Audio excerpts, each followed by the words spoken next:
Sirdaryoda yo'qolgan jasadga mana 2 oy bo'ldi. Nega hali hamon ushbu jasad topilmadi? Yo'q. MCSimiz yo'q.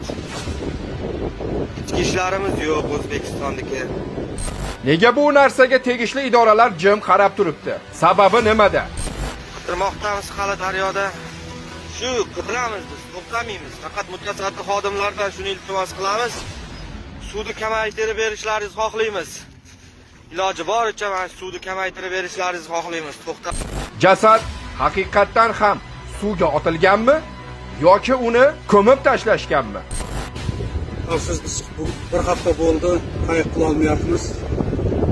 Qayiq bo'lganda biz o'zimiz ham tushib halokatlarga MCS xodimlariga yordam bergan bo'larmidik. Siz albatta qanday fikrdasiz? Fikrlaringizni izohlarga yozib qoldiring. Malol kelmasa ushbu videoyimiz prezidentimizga davr yetib borishlik uchun o'z hissangizni qo'shgan holda like bosing. Zero siz bosgan like tufayli ushbu marhum topilsin va yaqinlariga Alloh o'zi sabr bersin. Biz esa videoni boshladik.